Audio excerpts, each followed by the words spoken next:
AI는 말해주지 않는 수사관을 움직이는 사기죄 고소장 핵심 포인트. 안녕하십니까? 32년 9개월 동안 검찰 수사관으로 근무하며 수많은 형사사건의 실체를 파헤쳐온 대전 형사전문법무사 이병창입니다. 사기 피해를 입고 전 재산이나 다름없는 돈을 날린 뒤 지푸라기라도 잡는 심정으로 고소장 작성을 알아보는 분들이 많습니다. 최근에는 비용을 아끼기 위해 컴퓨터 화면 앞에서 인공지능에게 법리 요건을 물어보며 스스로 고소장을 작성하시는 경우도 자주 봅니다. 하지만 그렇게 정성껏 출력한 고소장을 들고 경찰서 문을 두드려도 실제 수사관을 움직여 본격적인 수사를 이끌어내기란 결코 쉽지 않습니다.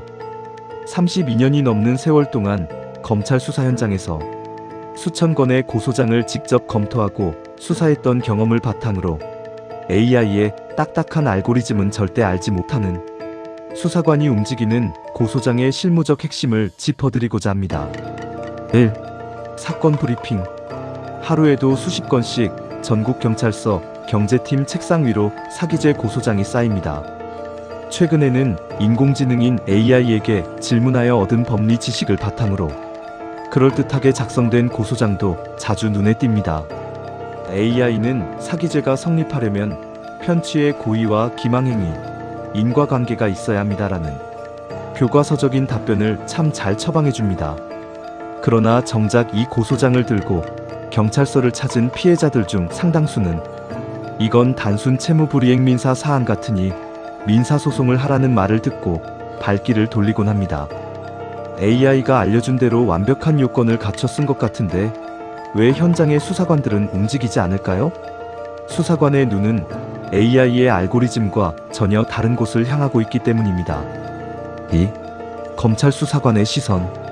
제가 수사 현장에서 수천 건의 사기 고소장을 검토할 때 첫 페이지와 증거 목록만 봐도 이 사건이 형사처벌 대상인지 아니면 단순히 돈을 갚지 못하는 민사사안인지 직감적으로 유추할 수 있었습니다. 매일 경무에 시달리는 수사관들은 법과 원칙에 따라 엄정하게 수사하지만 동시에 한정된 시간 내에 확실한 범죄 혐의를 입증해야 하는 현실적인 압박을 받습니다.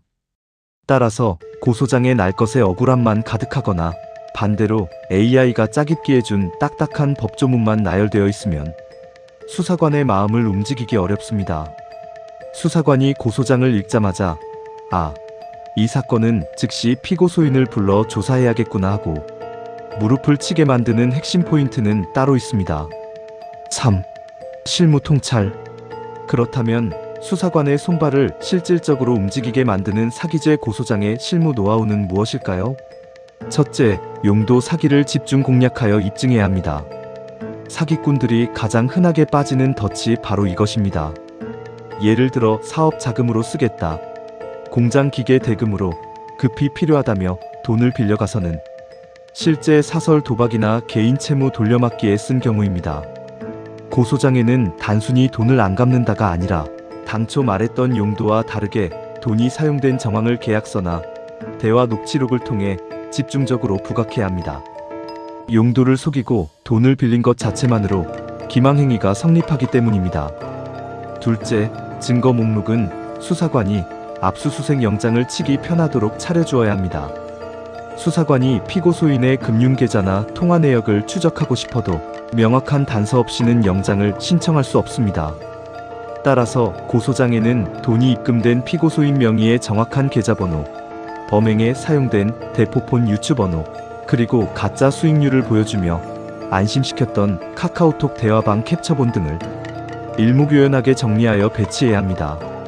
수사관이 이를 토대로 기초 사실을 빠르게 확인하고 강제 수사 필요성을 느낄 때 비로소 사건의 속도가 붙기 시작합니다. 4. Q&A. 자주 묻는 질문. Q. AI가 고소장을 무료로 잘 작성해 주던데 그대로 제출해도 경찰이 수사해 주나요? A. 형식적인 요건은 맞출 수 있겠지만 현장 수사관을 움직이기는 어렵습니다. 사기죄는 민사상 돈거래와 종이 한 장 차이입니다. AI는 피고 소인이 돈을 받아갈 당시의 구체적인 행적과 돈의 흐름 중에서 어떤 부분을 도려내어 강조해야 수사관이 편취의 고의를 인정하는지까지는 분석하지 못합니다. 큐. 상대방이 돈 생기면 갚을 테니 고소하지 말라고 버티는데 고소가 가능한가요? A. 고소 가능합니다. 사기꾼들의 전형적인 시간 끌기 수법입니다. 약속한 변제 기일이 지났고 돈을 가져갈 당시 말했던 사용용도가 허위였거나 당시 상대방의 채무 상태가 정상적이지 않았다면 사기죄가 성립합니다. 오히려 시간을 줄수록 상대방이 재산을 은닉하거나 증거를 인멸할 기회만 주게 됩니다. Q. 법무사에게 고소장 작성을 맡기면 비용과 절차는 어떻게 되나요? A. 변호사 선임처럼 수백만 원 이상의 큰 비용이 들지 않아 실속을 중시하는 의뢰인분들이 많이 찾으십니다. 저와 직접 피해 상황에 대한 심층 상담을 진행한 후 수사관이 한눈에 파악할 수 있도록 범죄 사실과 증거 구조를 재설계하여 고소장을 완성해드립니다. 5. 마지막 한마디. 형사사건, 특히 사기죄는 초기 단추를 어떻게 꿰매느냐에 따라 결과가 판이하게 달라집니다.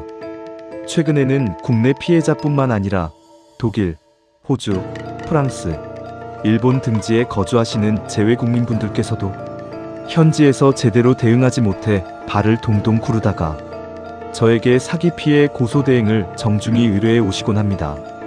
시차가 나고 거리가 멀어도 철저한 실무 분석을 거친 고소장 하나가 수사 현장을 어떻게 바꾸는지 저는 오랜 세월 몸소 겪어왔습니다. AI의 발달로 법률 정보가 흔해진 세상이라지만 수사관의 심리를 읽고 현장에서 통하는 정교한 서류를 구성하는 것은 오직 오랜 연륜과 실무 경험을 가진 인간 전문가의 영역입니다. 지금 사기 피해로 밤잠을 이루지 못하고 계신다면 혼자서 외로운 싸움을 지속하기보다 수사 현장의 생리를 누구보다 잘 아는 든든한 조력자의 손을 잡고 억울함을 명백히 밝혀내시길 바랍니다. 마음을 다해 돕겠습니다.